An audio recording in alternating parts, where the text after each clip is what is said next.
स्वस्ति श्री गणेशाय नमः। विघ्नेशं नौमि शुभ्रं सकलविविधं शङ्करं लोकवन्द्यं श्रीशं नारायणं नौमि करुणहृदयं भास्करं लोकनेत्रम् नत्वा मायास्वरूपां जगति प्रकृतिरूपात्मका भासति या स्मार्तं धर्मानुकूलं श्रुतिवेत्वचा सम्प्रवक्ष्यामि तत्त्वम् शङ्करं शङ्कराचार्यं केशवं बादरायणं सूत्रभाष्यकृतौ वन्दे भगवन्तौ पुनः पुनः। सर्वेभ्यो नमः। सभी को जय श्री राम।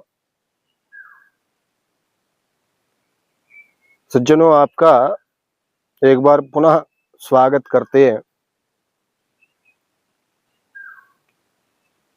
सज्जनों, सदा की तरह आज भी हम इस प्रसिद्ध जो राम वन गमन के पथ में एक मुख्य स्थान, इस स्थान को प्राप्त है। यह जटायु शिला के नाम से प्रसिद्ध छोटी सी पहाड़ी,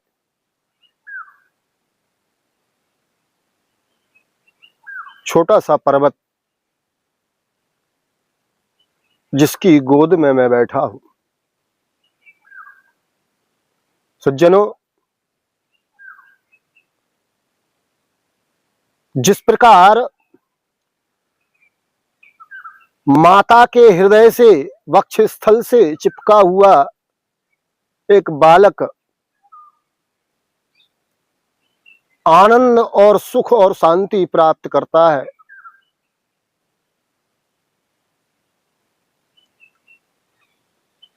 इसी प्रकार से मैं भी मां पृथ्वी की आंचल में, उनके वक्षस्थल में चिपका हुआ बैठा हूं।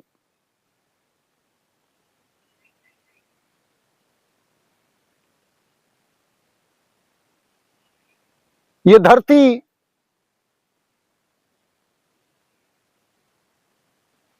अपने आंचल से मुझे पोषित करती है, मेरी चिंताओं का हरण करती है, मेरे कष्टों का हरण करती है। ये जो आप देख रहे हैं, ये मां धरती का वक्षस्थल है।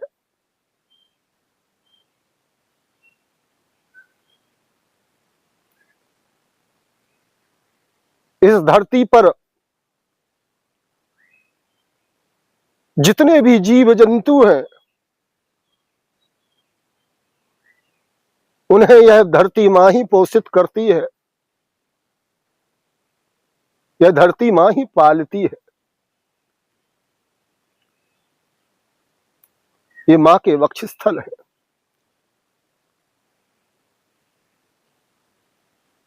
परंतु आज पृथ्वी मां की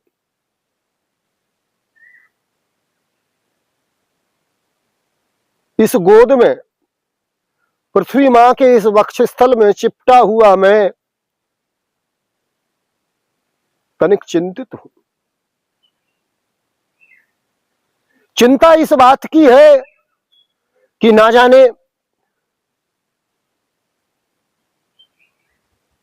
ये पृथ्वी मां का वक्षस्थल, उनका आंचल और कितने दिनों तक हमें प्राप्त होगा। पता नहीं कब ये हमसे छिन जाए। कदाचित हमें यह वक्षस्थल प्राप्त होता रहे, कदाचित हमें धरती मां के आंचल की छत्र छाया प्राप्त होती भी रहे, परंतु इस बात की भी चिंता है कि हमारी आने वाली पीढ़ियों को यह छाया, ये वात्सल्य छाया, ये मां का वक्षस्थल यह प्राप्त होगा अथवा नहीं।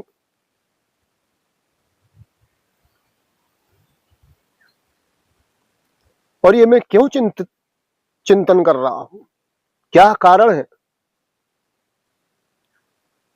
सज्जनों? इसका कारण है, अभी मैंने कल ही समाचार माध्यमों से सुना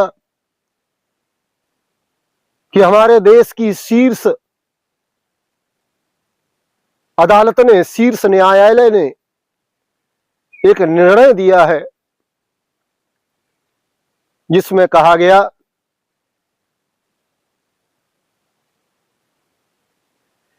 कि इस धरती पर, इस पृथ्वी पर जो 100 मीटर से कम ऊंचाई वाली संरचनाएं हैं,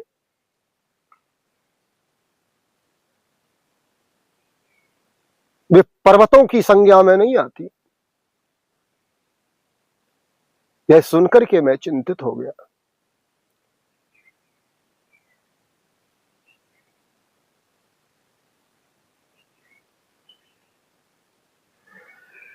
इस धरती पर सज्जनों हजारों ऐसे छोटे छोटे पर्वत हैं, छोटी छोटी पहाड़ियां हैं जिनकी ऊंचाई 100 मीटर नहीं होगी।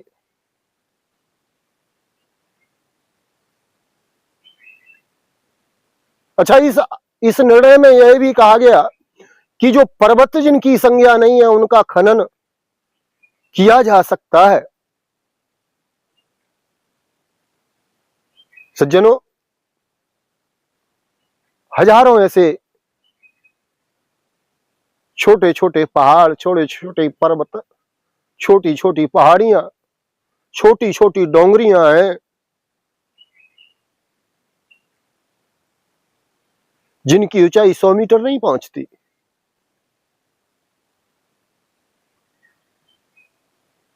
तो क्या इन सबका उत्खनन किया जाएगा? इन सबको उजाड़ दिया जाएगा?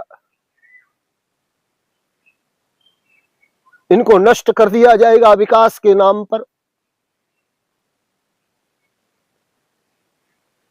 मुझे तो सज्जनों समझ में नहीं आता कि यह विकास हमें कहां ले जाएगा। क्या करोगे इस विकास का? जब यह प्रकृति ही नहीं रहेगी, जब ये पर्वत ही नहीं रहेंगे,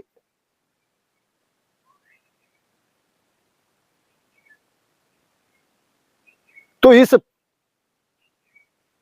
जीव जगत को, इन संपूर्ण जीवों को पोषण कहां से प्राप्त होगा? प्राणवायु कहां से प्राप्त होगी?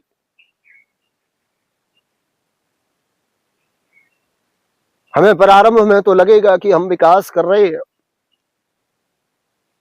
और इन पत्थरों का क्या उपयोग? ऐसा नहीं है सज्जनों। ये पर्वत मां धरती के स्तन है, इनसे जल की धाराओं के रूप में, औषधियों के रूप में, वनस्पतियों के रूप में दुग्ध प्राप्त होता है, जिससे मनुष्य के साथ इस पृथ्वी पर निवास करने वाले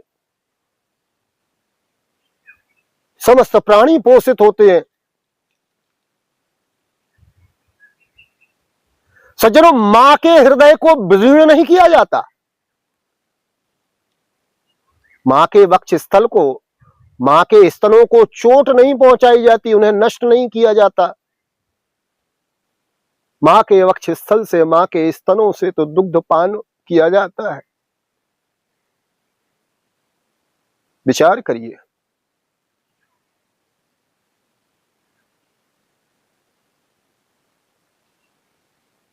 यह तो मैं आपके सामने अपने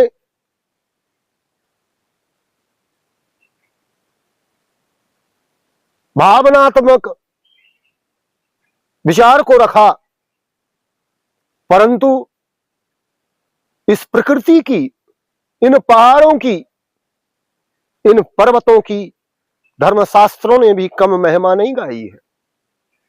और सज्जनों, जितना महत्व धर्मशास्त्रों ने इन्हें दिया है, उतना ही महत्व एक सामान्य विवेक रखने वाला व्यक्ति, जो आधुनिक विचारधारा से पोषित है, इस विषय में तो वह भी विचार कर सकता है कि ये कितने महत्वपूर्ण है, ये कितने महत्वपूर्ण है संसार के लिए। यह कोई अत्यंत अविवेकी व्यक्ति होगा, वही नहीं समझ सकता, वरना लगभग प्रत्येक मनुष्य,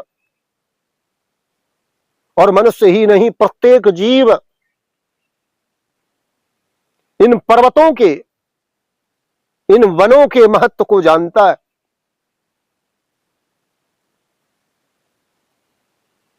भले विकास के नाम पर वह इस चिंता को भुला दे,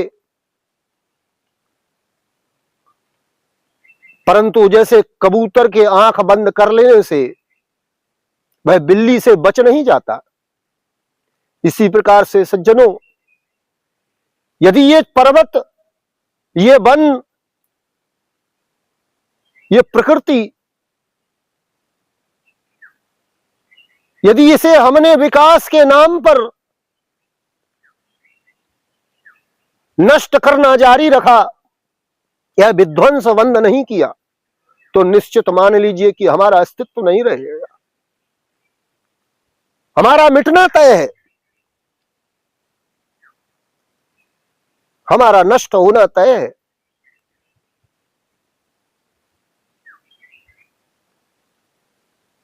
इसलिए यदि संभव हो तो बचो इस विनाश से।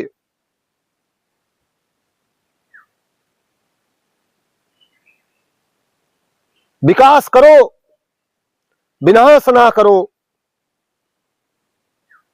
यही मैं कहना चाहता हूं सज्जनों। क्योंकि यदि यह जो निर्णय आया है वह यदि पूरी तरह से लागू हो गया, तो इसके बहुत दूरगामी परिणाम होंगे।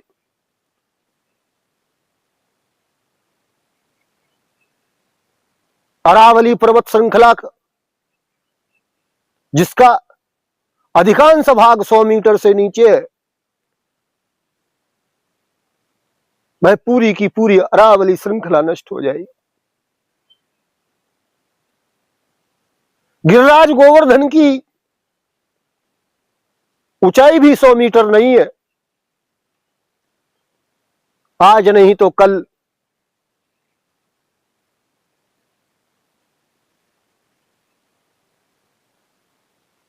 उसे भी नष्ट किया जा सकता है। ये जहां पर मैं बैठा हूं, ये जटायु शिला, जो भगवान श्री राम के भक्त श्री जटायु जी का विश्राम स्थल है, यह भी निश्चित ही नष्ट हो जाएगी। आज नहीं तो कल विकास के नाम पर इसको भी खोद दिया जाएगा, इसको भी उखाड़ दिया जाएगा।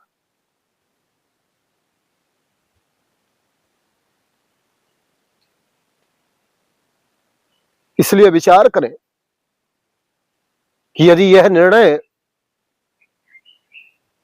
इसी प्रकार से लागू किया गया तो परिणाम बहुत भयावह हो सकते हैं, बहुत भयंकर हो सकते हैं।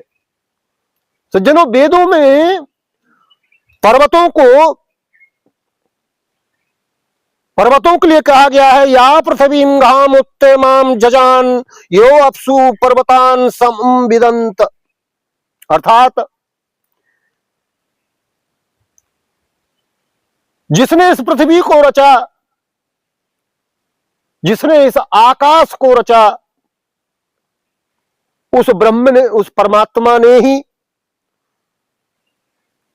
जल के साथ इन पर्वतों की रचना की है।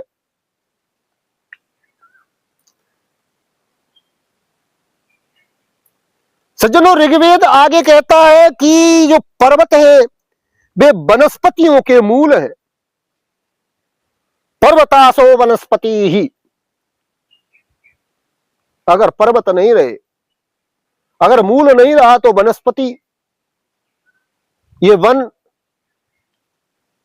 इनका रहना संभव नहीं है। पर्वत ही वनस्पतियों के मूल है।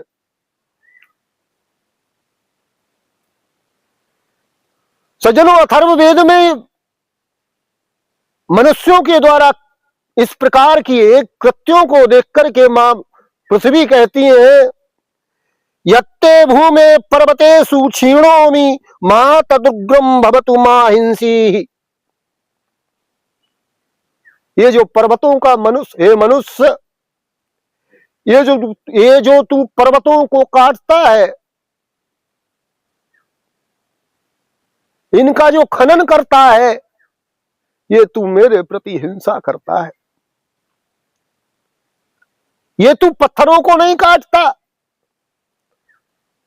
ये तो तू मेरे उन स्तनों को ही काटता है जिनसे तूने पोषण प्राप्त किया है।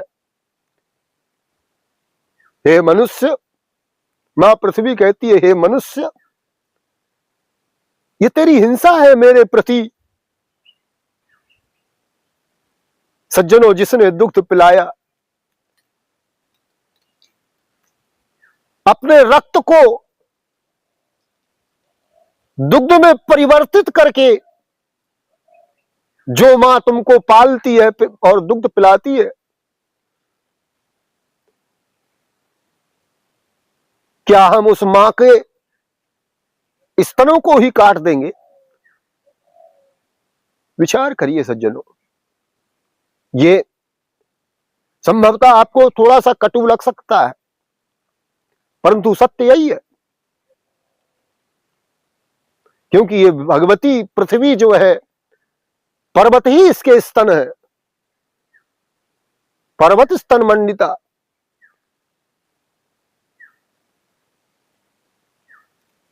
इसलिए सज्जनों,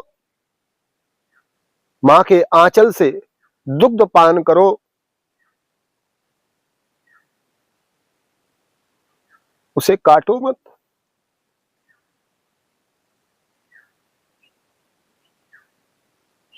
क्योंकि पर्वतों के प्रति हिंसा मां पृथ्वी के प्रति ही हिंसा है।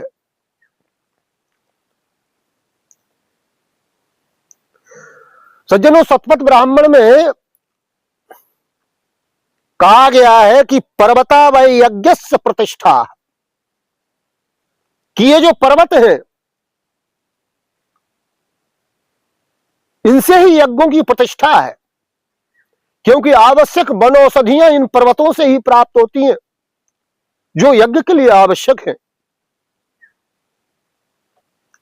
और यदि औषधियां नष्ट हो गई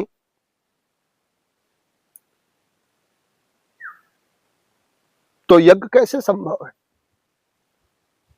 और यज्ञ नष्ट हुआ तो धर्म नष्ट हुआ, दैवीय शक्ति कमजोर पड़ी, आसुरी शक्ति की वृद्धि हुई, परिणाम चहु और विनाश ही विनाश। इसके अतिरिक्त मनुष्य और कुछ ना देखेगा।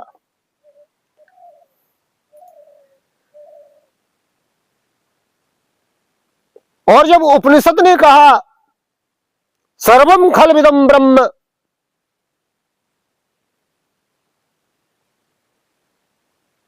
तो ये जो पर्वत हैं, ये ब्रह्म से भिन्न कैसे हो सकते हैं? तात्विक रूप से तो ये भी ब्रह्म ही है। इसलिए इनको हानि पहुंचाना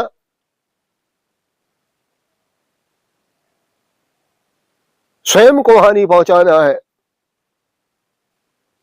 क्योंकि ब्रह्म के अतिरिक्त कुछ है नहीं।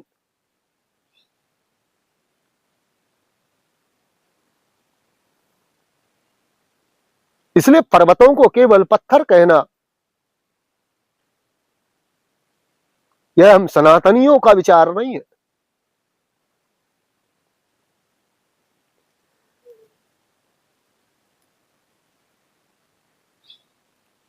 स्मृतिकारों ने तो इन पर्वतों को नष्ट करने वालों को महापातकी कहा है। मनुस्मृति कहती है भूतानाम द्रोह का पापी धर्मात्माना उच्चयते, कि जो प्रकृति का द्रोही है, इन पर्वतों से द्रोह करता है, इन वनों से द्रोह करता है, वह धर्मात्मा नहीं हो सकता। और जो धर्मात्मा नहीं होगा, जो धर्मात्मा नहीं हो सकता, तो वह क्या हो सकता है, यह आप विचार करें। याज्ञवल्क्य स्मृति में याज्ञवल्क्य जी कहते हैं पर्वतोद्भेदन चैव महापातक संगीतम, पर्वतों का भेदन करने वाला, पर्वतों का छेदन करने वाला, पर्वतों का उत्खनन करने वाला, यह महापातकी है।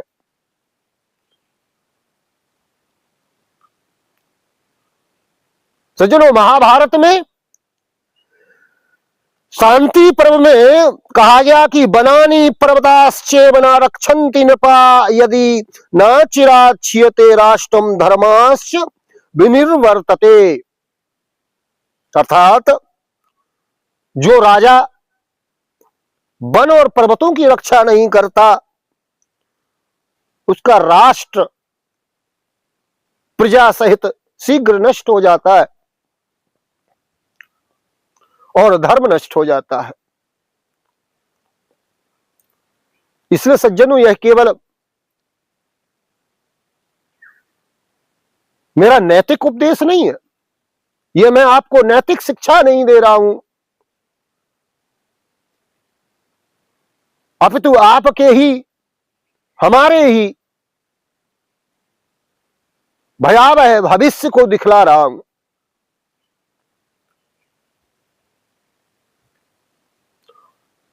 और इसलिए हम सबका कर्तव्य है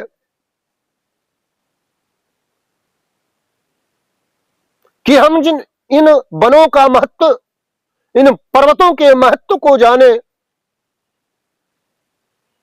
समझें कि ये हमारे जीवन है, यही हमारे प्राण है, इनके कारण से ही हमारा अस्तित्व है।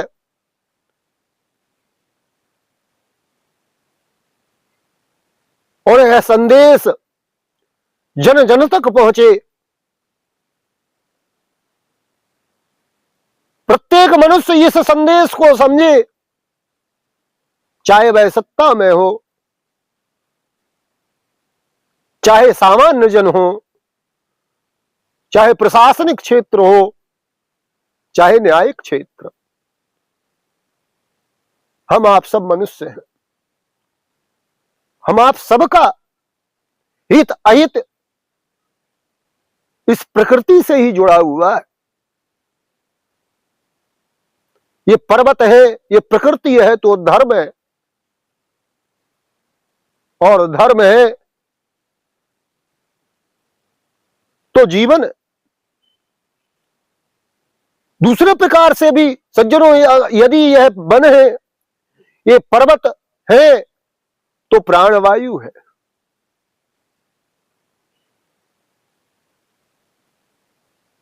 और यदि प्राणवायु है, भूमि उपजाऊ है, जल है, जंगल है, जमीन है,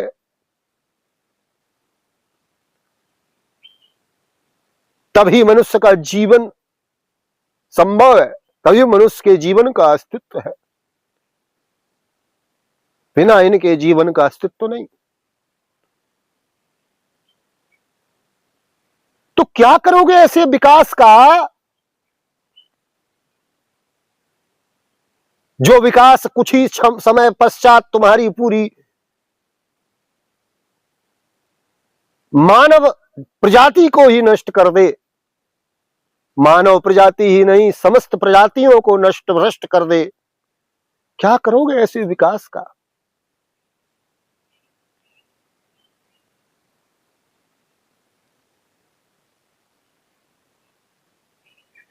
विष्णु पुराण कहता है कि ये जो पर्वत हैं ये पृथ्वी को धारण करते हैं।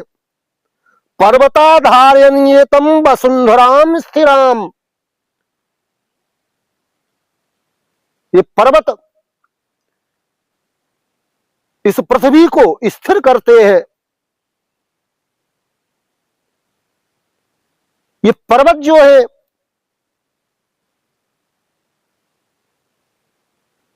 पृथ्वी पर संतुलन बनाए रखते हैं।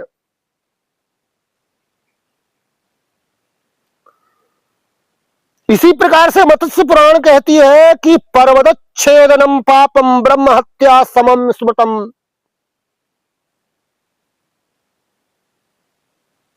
कि जो मनुष्य इन पर्वतों का छेदन करता है, इन पर्वतों का व्यर्थ ही खनन करता है, वह ब्रह्म हत्या के समान महापातक करता है। और ब्रह्म हत्या का कोई प्रायश्चित नहीं है।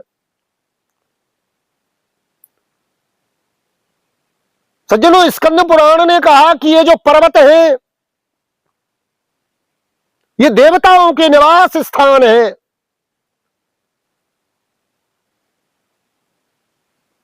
हम सनातनी देव पूजक हैं, और जब हम देव पूजक हैं तो हमारा कर्तव्य है कि जो देवताओं के निवास स्थान है उनको संरक्षित करें, ना कि नष्ट।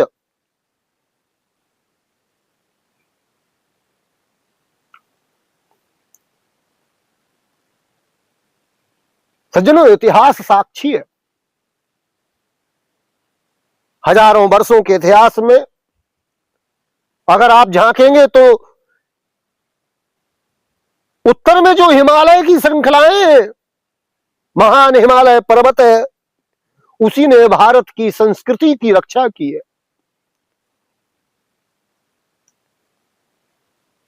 और जो मध्य में अरावली है,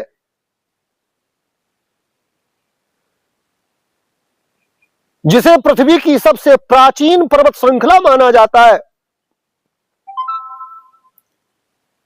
उसने राजस्थान में फैले हुए मरुस्थल को रोका। यदि वह अरावली पर्वत श्रृंखला ना होती तो यह संपूर्ण भारतवर्ष की पृथ्वी मरुस्थल में परिवर्तित हो गई होती।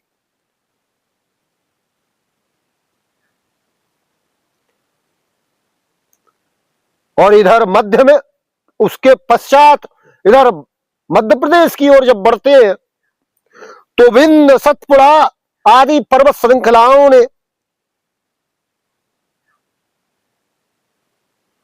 जल के वितरण को संतुलित रखा। अर्थात ये जो पर्वत श्रृंखलाएं अथवा ये छोटे छोटे पर्वत हैं, ये धरती में स्थिरता, ये पृथ्वी में जलवायु के उचित रूप में वितरण में सहायक है। इसलिए मनुष्य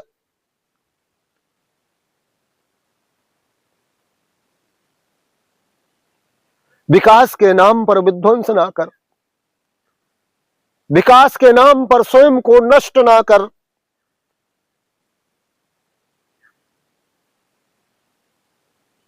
मैं सरकार तक और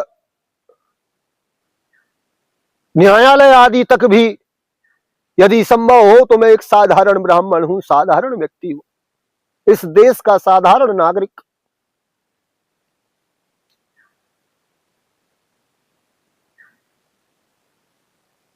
वैसे मेरा धर्म नहीं कहता कि मैं किसी के सामने हाथ जोड़ूं, परंतु इस विषय में मैं आप अधिकारी जनों से, जो शासन कर रहे हैं अथवा जो निर्णय करता है, जो न्याय की कुर्सियों पर विराजमान है, उन सबसे मैं विनम्र प्रार्थना करता हूं कि कृपया अपने इन निर्णयों पर विचार करें, विचार करें कि इसका क्या परिणाम हो सकता है।